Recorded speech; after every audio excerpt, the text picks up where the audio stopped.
I'm Rick Murrow from Air Academy Associates, and I'd like to welcome you to today's tutorial as we discuss the contents we might expect to see in the third section of the A3 template. As you know, Vision 1 is using the improvement methodology DMAIC. So the third section is entitled Analyze. In the DMAIC methodology, the purpose of the analyze phase is to determine root cause or causes. If a gap exists between the voice of the customer and patient, and what the process is capable of delivering, also known as the voice of the process. The tools of DMAIC were introduced in the Define tutorial. For this tutorial, as well as each of the subsequent tutorials, we will first look at the list of many possible tools available for use, and then we will address some of the more common ones that you will see used in the specific phase we are addressing. For the analyze phase, we see tools such as brainstorming, cause and effect, box plots, Pareto charts, and others. The Vision 1 recommended tools are a subset of the total listing. Subsequent slides will address these tools in limited detail, as this should be a review of the tools you learned during the Green Belt or Black Belt course. Because the space available in Section 3 is limited, it is important that the team that is completing the A3 include the vital information that will fit in the area provided. All other information or additional tools that were used by the team should be included as supplemental documentation attached to the A3 report. We will now turn our attention to some of the tools that can assist the team in the analyze phase. Here is an example of how to use a Pareto chart, as it stratifies the data and helps us prioritize. We are looking at barriers to heart failure management. Heart failure is the #1 reason for discharge for veterans treated within the VA healthcare system. The cost of heart failure care is high and will remain a significant concern for the U.S. healthcare system. Currently, the VA uses the top-level heart failure measure known as congestive heart failure in patient measure 19. This Pareto chart shows common barriers to proper heart failure management. If this represents data at a typical medical center, the team can use the prioritization of the barriers.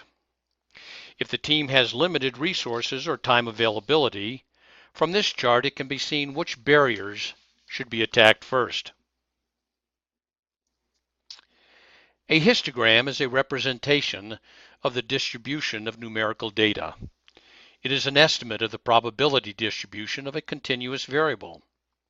It shows the center or mean of the data, the spread of the data, the skewness of the data, the presence of any outliers, and the presence of multiple modes in the data. This histogram represents data on patient length of stay. We can visually see where the bulk of the data lies. This distribution is skewed to the right, but it is pretty close to a normal distribution. We see that a pretty good portion of the data exceeds the desired upper spec limit, and there is ample reason to improve those factors that have an impact on the length of stay.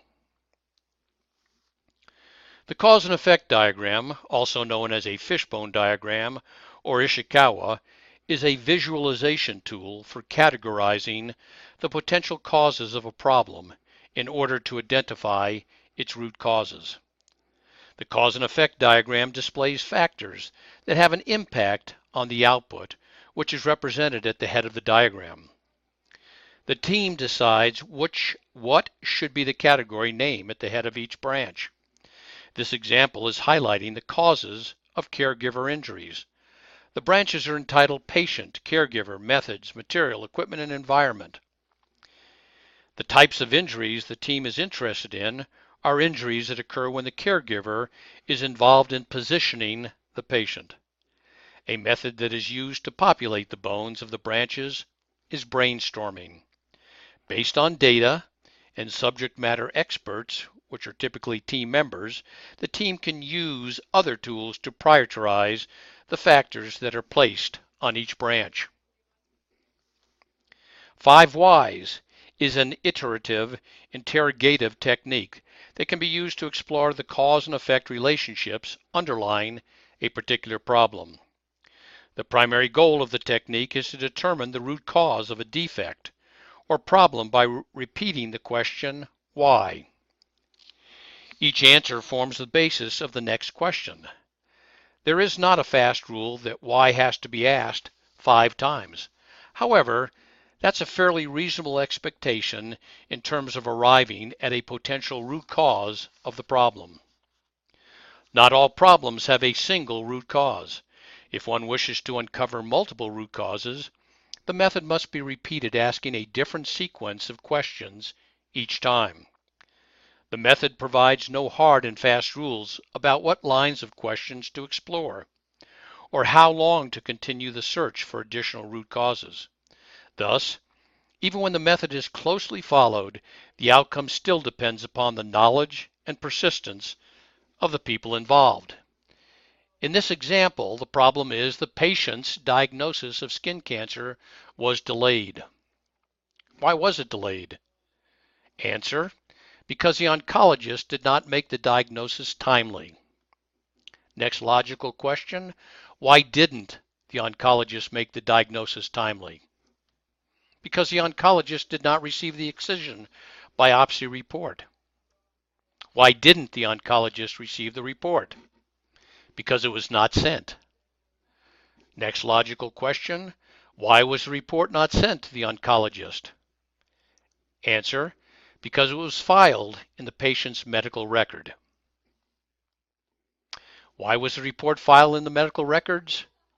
Answer: because the current process dictates filing the report and sending it to the oncologist just prior to the appointment. We believe we have arrived at root causes. In the improve phase, we will probably find that one potential solution is to revise the process so that the oncologist pulls the report from pathology. A scatter plot reveals the relationship between two variables. We will call them X and Y. Such relationships manifest themselves by any non-random structure in the plot. Scatter plots can provide answers to the following questions. Are variables X and Y related? If they are they related linearly or non-linearly? Does the variation in Y change depend upon X? Are there any outliers? The correlation coefficient, R,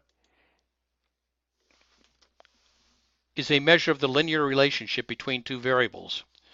The scatter plot in conjunction with the correlation matrix gives good information concerning the strength of the relationship.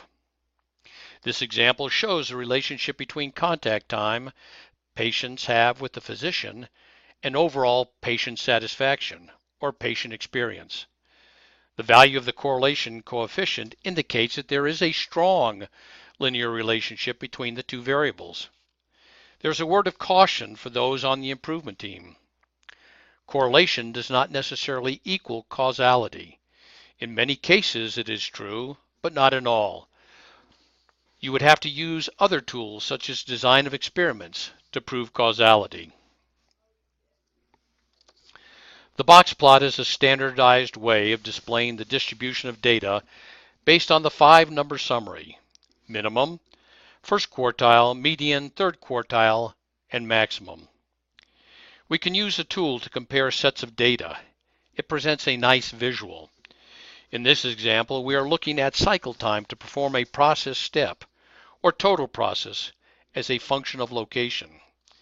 We could use it to compare cycle time as a function of shift, equipment use, training of staff, and other factors. The second plot is the only one of the 4 that shows that all 3 locations, the process performance is basically the same. The other plots, 1, 3, and 4, show differences in the span of variation and the location of the quartile numbers. Another type of measure of performance that I'd like to review that is important when analyzing a process is time. There are several time components which not only impact the internal staff, they have an impact on patient experience. These are cycle time, also known as processing time or touch time. Cycle time is start to finish. It's the time from the beginning to the end of the process. It's the time elapsed from when service begins until it's complete.